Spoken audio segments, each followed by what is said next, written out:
Shalom saudara, puji Tuhan, hari ini kita berjumpa kembali dalam kasih Tuhan kita Yesus Kristus.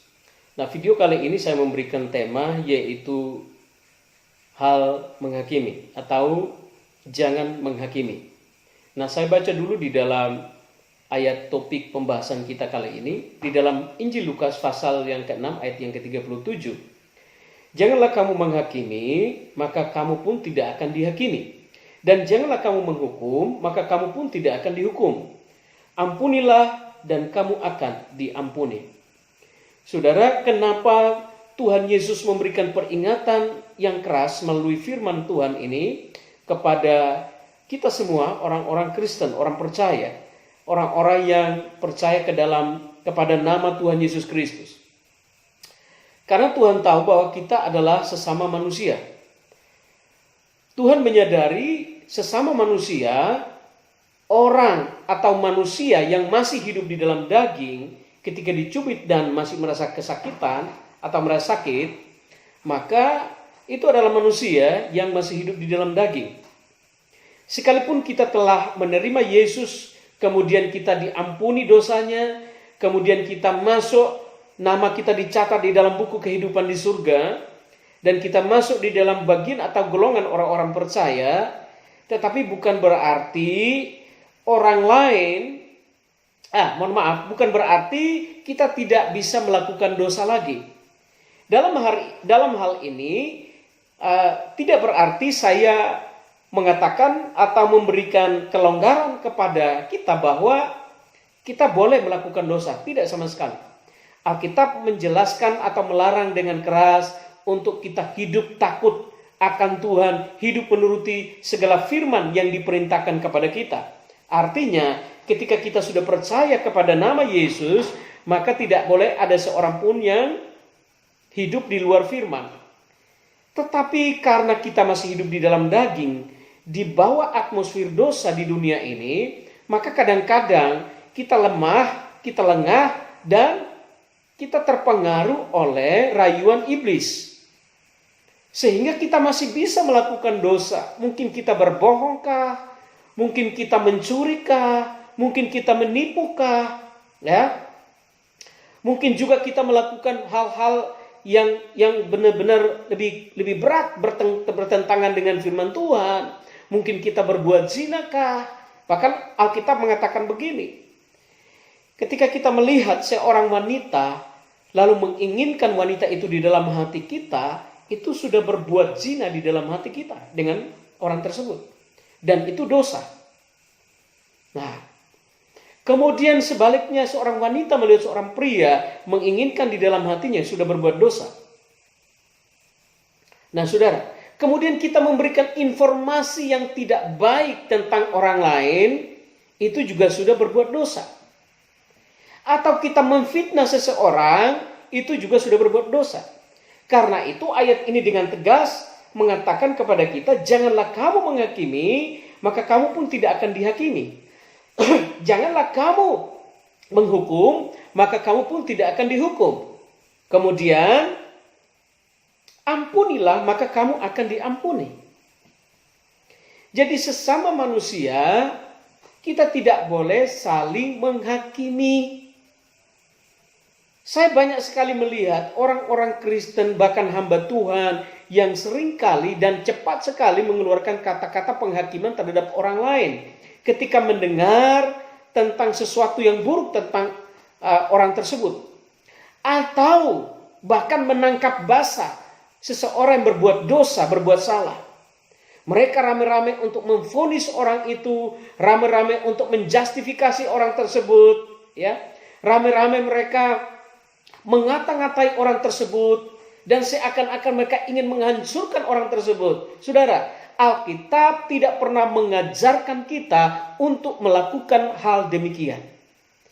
Tapi Alkitab mengajarkan kita untuk saling support, saling mendukung di dalam kasih mesra dan belas kasihan. Saling mendoakanlah kamu supaya kamu kuat. Kalau ada seorang saudara yang merasa kuat, jangan-jangan ia jatuh ke dalam dosa. Jangan kita merasa paling kuat, paling hebat daripada orang lain. Jangan kita merasa paling suci, paling kudus daripada orang lain, saudara. Alkitab mengajarkan kepada kita untuk kita saling support, saling mendoakan, saling mendorong. Karena kita masih manusia biasa. Dan tentunya kalau masih manusia biasa, bisa saja suatu ketika kita bisa melakukan suatu pelanggaran dosa di hadapan Tuhan. Walaupun dosa sekecil apapun, yang namanya dosa tetap dosa. Tidak ada dosa putih, tidak ada dosa hitam. Tidak ada berbohong putih, tidak ada berbohong hitam. Yang namanya dosa tetap dosa. Oleh sebab itu, kalau kita memahami dan mengerti hal ini, maka kita tidak begitu gampang dan cepat menghakimi seseorang, saudara. Iya kan? Kita tidak boleh gampang dan cepat-cepat menghakimi seseorang. Karena kita belum tahu orang tersebut apakah dia masih bisa sadar atau tidak. Kalau hari ini dia berbuat dosa, bukan berarti habislah semuanya. Kecuali seseorang itu meninggal di dalam dosanya, maka sudah jelas orang tersebut bisa saja masuk neraka.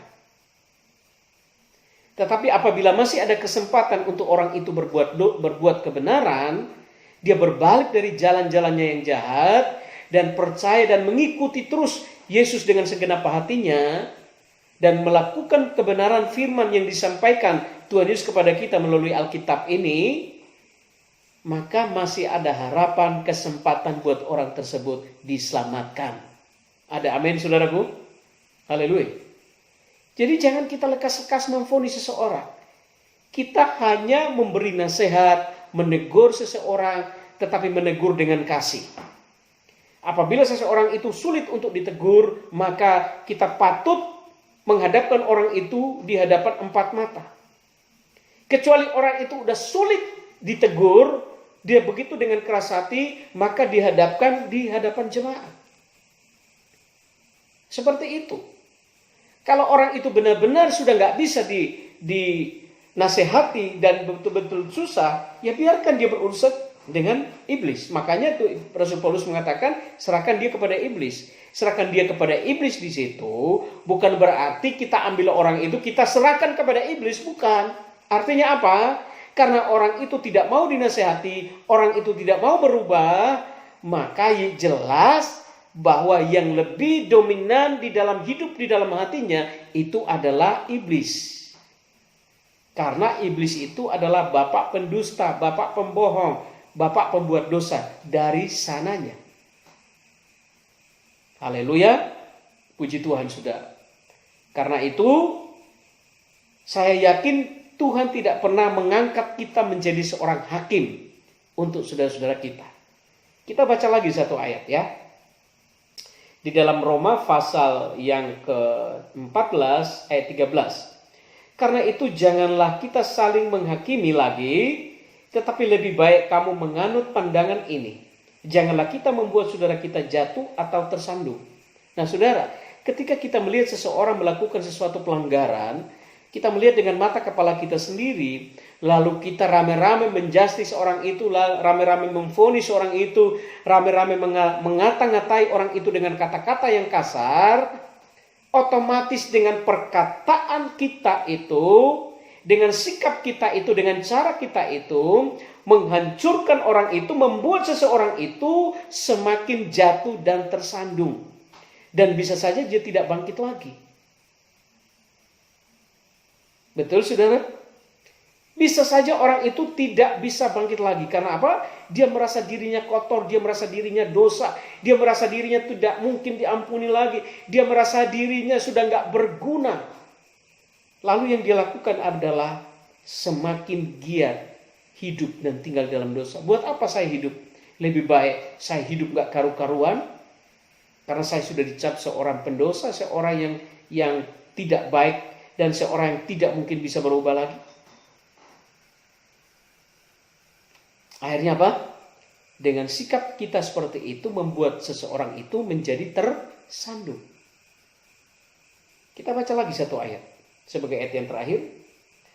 Yakobus pasal yang keempat ayat 11. Saudara-saudaraku, janganlah kamu saling memfitnah. Barang siapa memfitnah saudaranya atau menghakiminya, ia mencela hukum dan menghakiminya. Dan jika engkau menghakimi hukum, maka engkau bukankah menurut hukum tetapi hakimnya. Nah saudara, siapa yang mengangkat kita menjadi hakim? Hanya Yesus satu-satunya hakim. Yesus satu-satunya yang akan menghakimi kita. Dan suatu saat dia datang sebagai raja untuk menghakimi semua orang. Nah dialah hakimnya. Dia yang patut menentukan seseorang masuk surga atau neraka, bukan kita. Puji Tuhan saudara.